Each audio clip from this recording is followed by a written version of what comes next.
Hello and welcome back to the All Out Brits Podcast, the podcast that brings you everything you'd expect from an NFL podcast, but sat here across the seas in sunny old England. And as always, it's been a little bit of a break. The season finished and we finished ourselves as well.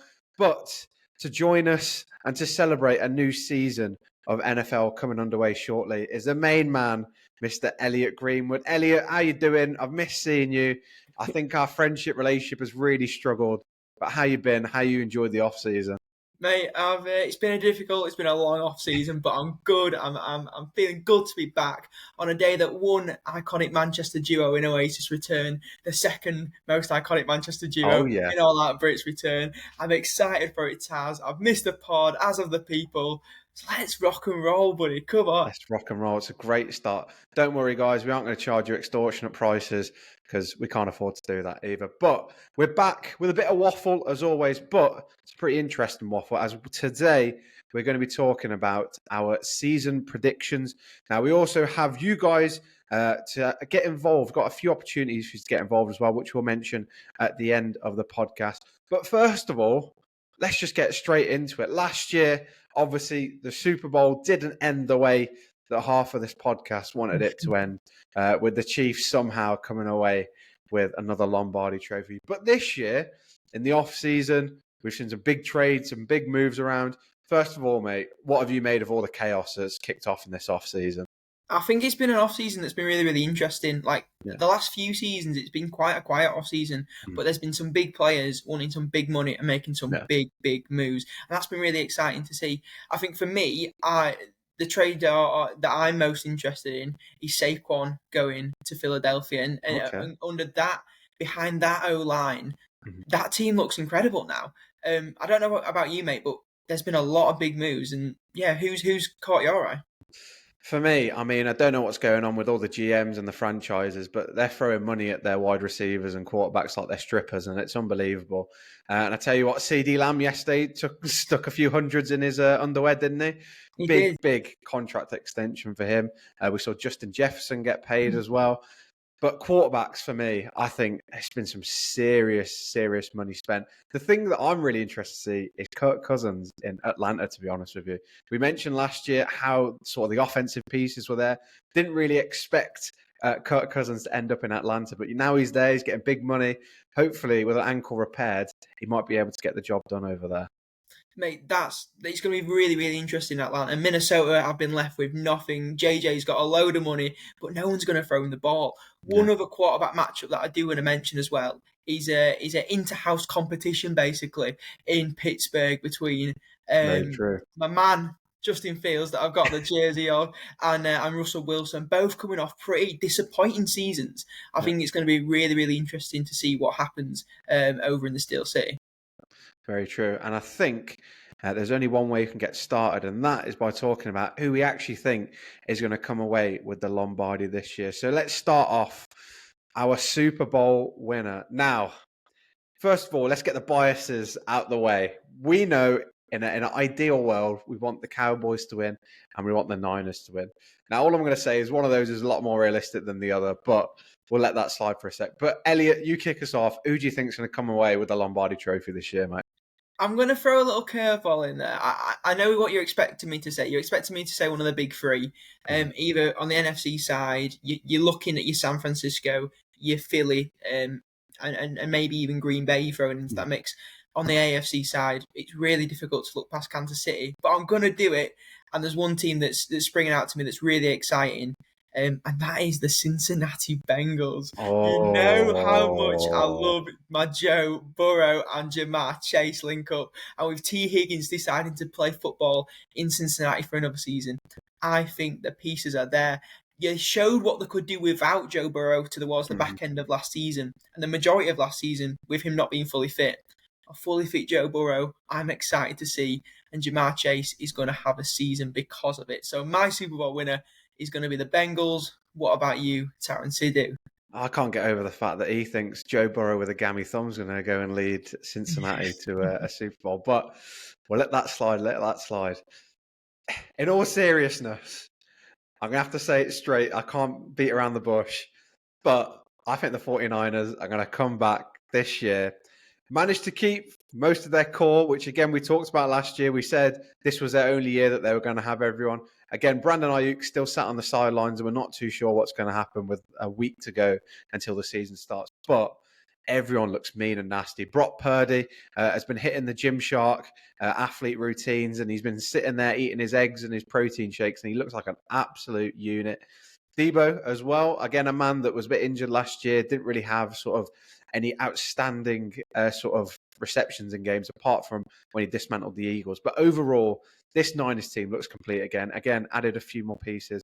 They've got to win it this year. If they don't, I think I might go back to talking about football, and I think everyone will be very glad that we do that instead. What do you reckon about the Niners shout then, mate? I thought you were going to put your biases aside, bro. You're having to go at me with the Mate, Bengals talk. I told you one of them's realistic, the other one isn't. Yeah, I mean, I don't know about that, to be honest with you. I think it's very, very hard to replicate. It will be hard to replicate what they did last season. The only team that's been able to replicate that success in the last few years is Kansas City. Yeah. And unfortunately, I don't think you're Kansas City. I think you're a very good football team. You will make the playoffs. You've got some very, very strong pieces. But I just think something's not there. The hype isn't around San Francisco this season. For me, I understand where you're coming from, though. You've kept your core, which is really, really important. But cores can be rotten sometimes, bro. And I think Brandon Ayuk has been asking for too much. And I think that apple core is going to absolutely rot towards the back end of this season, bro. Nah, I believe in us. We'll come back stronger. And I can't wait again for the Cowboys 49ers matchup. And hopefully you don't bottle it this time and you stay up and watch it with me. But we'll save that for when the game comes around. Whilst we're on the topic, though, I feel like we should talk about who we think the other team will be that will unfortunately miss out on the Super Bowl this year.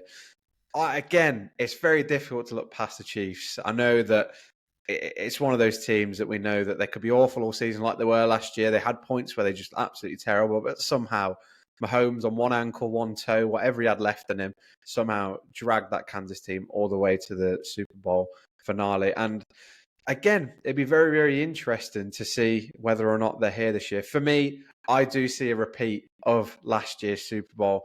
I think the Chiefs have added some very interesting picks. Xavier Worthy could be very, very interesting.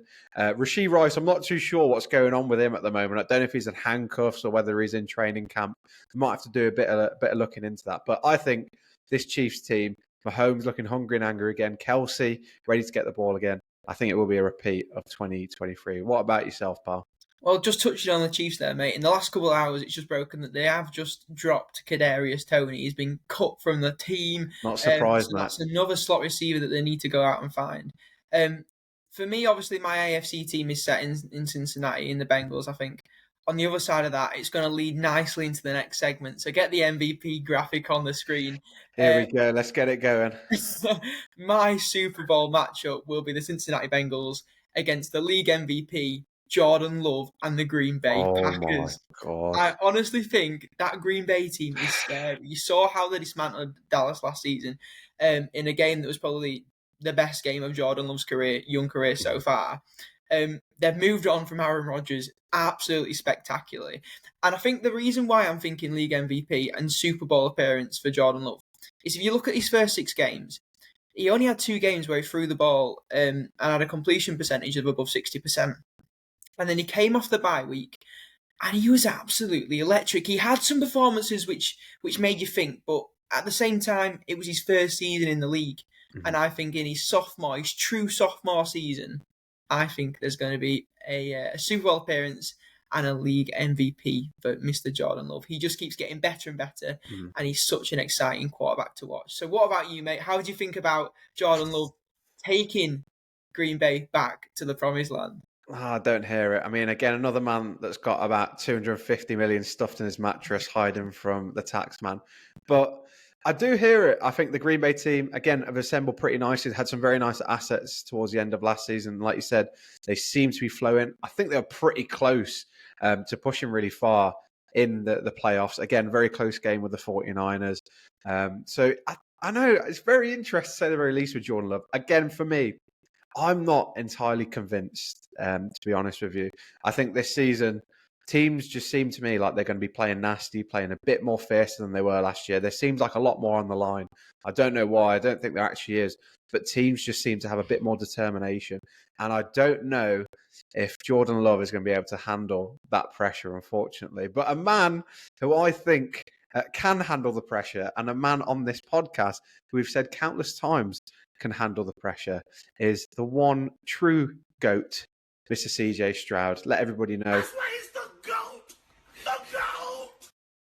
Mate, that's where the investment has gone this off-season, bro. It. I tell you what, the podcast money's coming in, guys, and you know what, we're spending it wisely as well.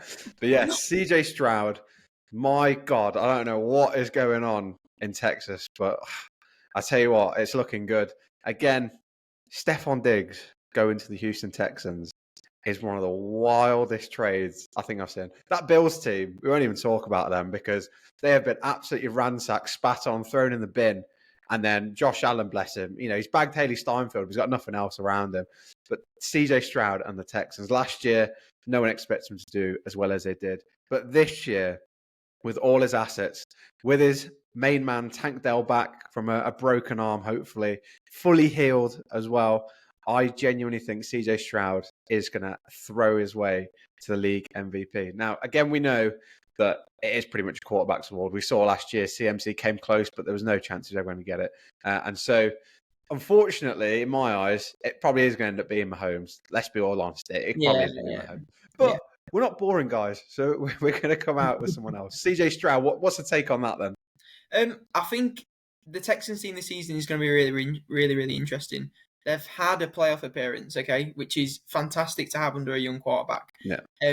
I just hope we don't see a sophomore slump.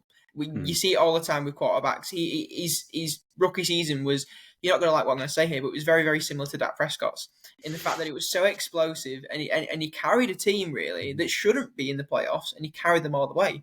And I think it's a team that has got better. You mentioned Stephon Diggs, you mentioned Tank Dell, but also Nico Collins in that wide receiver. Room. He turned into a number one guy at the back end of last season. I think with those three receivers, it's going to be really, really, really hard to stop that offense. Stephon Diggs, I'm not too of a massive fan of, but I can see him regressing a little bit. He likes the ball too much for his own good, in my opinion. But CJ Stroud, I like the take. I do like the take. I just don't see them doing as well as they did last season, unfortunately. But again, I hope that they can build on what they built on last season, because they really were an exciting football team to watch. They were, and I think everyone enjoyed the whole Houston Texans storyline last year. But another storyline, you mentioned sophomore slumps there, and I think someone else who probably might have another sophomore slump is Mr. Bryce Young of the Carolina Panthers. Now, let's go to the team with the worst record. We talked about the good, let's talk about the bad. Last year was absolutely horrific for teams and the results that they came through with. Now, the Carolina Panthers last year went 2-15. Awful. Might as not even bothered. Should have stayed at home, just called it a day. Not even wasted their time. But this year, what do you think, mate? Are they going to be the team that suck, or are we going to have someone else that's going to swallow the worst record in the NFL this year? I like the analogy there, brother. I like it. One thing I would say about Carolina is that they can't get worse. They cannot get worse. And for that one reason, a team that I think has got worse and will continue to get worse is an NFC East rival for the Cowboys. It's the New York Giants. Okay. I think Daniel Jones is one of the worst quarterbacks earning £40 million a year. I hear that. Bring back Tommy Cutlets, Tommy DeVito. I want him back in the team. But when Tommy DeVito was playing, they looked good. Mm-hmm. Daniel Jones just doesn't look good, and they've gotten worse. We mentioned Saquon Barkley leaving, but they've also lost. I'm forgetting his name. Is it Eric? Someone's gone to the Carolina Panthers. An edge rusher. Was it Eric Burns? I can't remember. Someone's gone. Brian Burns. That's it. Brian Burns. Yeah, he's gone the other way. And I just don't like what they've done in the draft. Really. Mm-hmm. Obviously, they drafted a receiver in Neighbors. I believe, was it Malik Neighbors? Yes. Again, fantastic talent. Daniel Jones will not be able to get the ball to him, so it doesn't matter. I just think with a quarterback that bad, it's going to be a very, very difficult season in New York. But are you going down the Giant route, or are you going to go down the Panthers route, or alternatively, Taryn, who is your team with the best record? Again, I hear the Giant shout. I think it's been tough with the ball. Obviously, that season that everyone sort of glazed him for, and he wins Coach of the Year. I didn't think they were that too great, to be honest with you. But again, pulled off some amazing wins. For me, the team that I think are absolutely going to reek this year is the New England Patriots. Now, I know we know a few other content creators that are New England Patriots fans from the UK. Hopefully they don't get upset listening to this, but that team is absolutely god-awful. Last year they were god-awful. That game in Germany was up there. One of the worst things I've ever seen in my life. And it just looks like an absolute shambles. Like, I don't know who's going to be the quarterback. I don't know who they're going to be throwing to and who is going to be calling the plays either. And so I think statistically as well, they have up there with one of the hardest schedules this year as well. So it's not looking good in New England. I think the team with the most difficult schedule is actually the team that you were talking about earlier in the Pittsburgh Steelers. So it'd be very interesting to see how the quarterback situation plays out there and how many minutes Russell Wilson's going to get before he gets subbed out for, what's his name? Justin Fields, man. Justin Come Fields. on. Oh, that's it. You're What a long reminding me. off season, bro. It's been a real long off season. But yeah, I think the New England Patriots are absolutely going to suck this season. And as you mentioned there, Mr. Brian DeBoll of the Giants having an absolutely stinking season this year. Let's talk about a coach that could have a really good season this year. And let's talk about the coach of the year. So, Mr. Greenwood, we talked about many different franchises, teams, players, but who's going to bring it all together and get the job done? I think for me, when you look at coach of the year, it's not necessarily the best team, the best coach. It's about a coach that can transform a team. And you look at last season, what was able to happen with the Detroit Lions organization, what's been happening there over the last few years. It's been absolutely sensational, and I can see another franchise going that way in the Los Angeles Chargers. Jim Harbaugh coming into the scene, with one of my favorite quarterbacks in the entire league, in Justin Herbert. They've drafted smart this season. I really like the Joe Alt move, and I think Jim Harbaugh is used to winning in Michigan. Obviously, winning the college championship last season, a beautiful ending to his time with the Wolverines. I can see him really just taking Justin Herbert to the next level. And I can see him transforming what is a very, very poor organisation in terms of football into an organisation that starts to look like they can get back to the big time. And I think Justin Herbert, to be the centre of that, the centrepiece of that, is really, really crucial. So for me, coach of the year, Jim Harbaugh. Who are you going as the next Sir Alex Ferguson? Who is going to be your coach of the year? It's really, really tough. Again, I like that shout there. Justin Herbert deserves to have an outstanding season. The franchise probably deserves to have an outstanding season and not just fade off halfway through. Again, like you mentioned, Jim Harbaugh, bit of a shame with JJ McCarthy being injured, his ex-quarterback. With that in mind, I would have thought that the Vikings would have a very interesting year this year. But with their quarterback dilemmas, I'm going to stay away from them. But I think, even though his team has the hardest schedule statistically, I think Mike Tomlin is going to come together good and get something sorted over here. Because again, Pittsburgh, awful last year. Kenny Pickett, awful. I felt really bad for Mike Tomlin, but somehow, again, squeezes them through and gets them a winning record. But this year, he's got the tools. He's got the two men that we talked about. He's got a bit more around him. And so I'm going to go with him to come away as coach of the year, which would be very, very interesting. But again, that takes me nothing, to be honest with you. Literally nothing. I do think that one's really interesting, though, because I do think the way that he's going to use Russells and Fields could be very intriguing. He could use them both on the field at the same time. You just don't know. My only thing about Mike Tomlin is he's never had a bad season. So for him to be coach of the year, it has to be transforming something pretty down into something that's pretty good. And they've never been really that bad. They've always been a pretty mid-tier team, just like we're a pretty mid-tier podcast, to be honest with you, Taryn. But yeah, well, it'd be interesting to see what happens in Pittsburgh, like I mentioned at the start. But Mike Tomlin is going to have a pretty impressive season to be coach of the year, Mike. Now, as much as we pretended to know a lot about the NFL and a league that we try and talk about quite a bit, let's move on to a league that we do know quite well and that we do talk about quite a bit, and that is the Fantasy League, and our Fantasy League in particular. Let's all let the viewers know, first of all, what we got going on this week, Mr. Greenwood.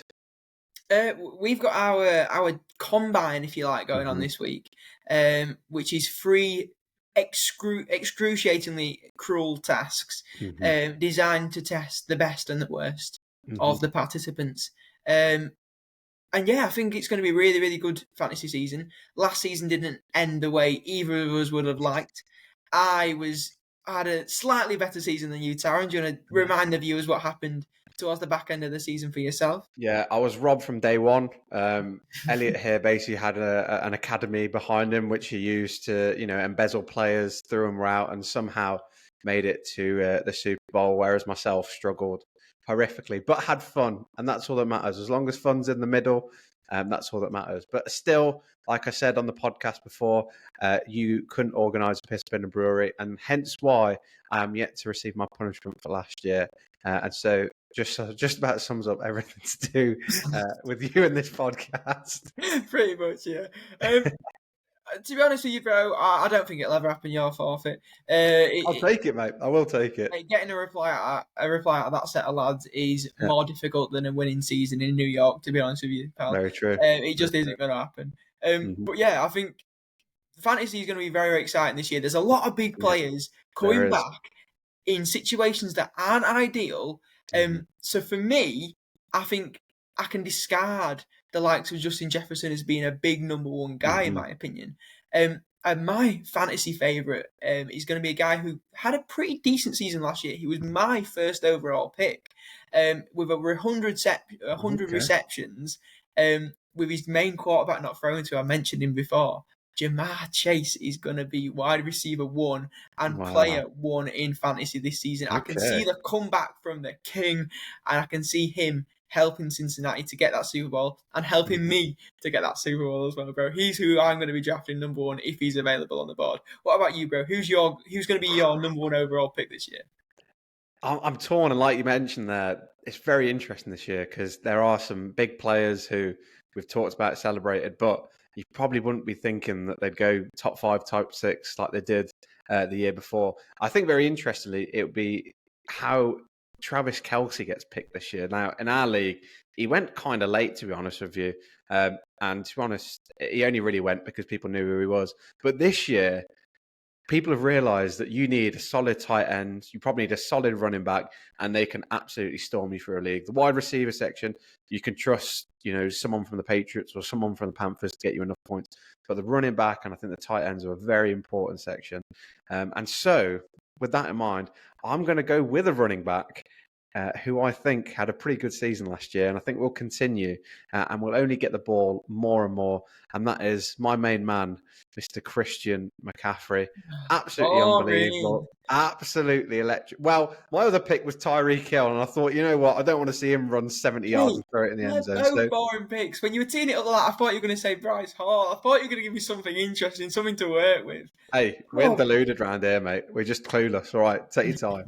But yeah, CMC, get him in your teams. If you can do whatever you can, let him sleep with your wife, your cousin, your sister, whoever it is. Make sure you get CMC in your team because he's going to be big money, big points. Don't you think, pal?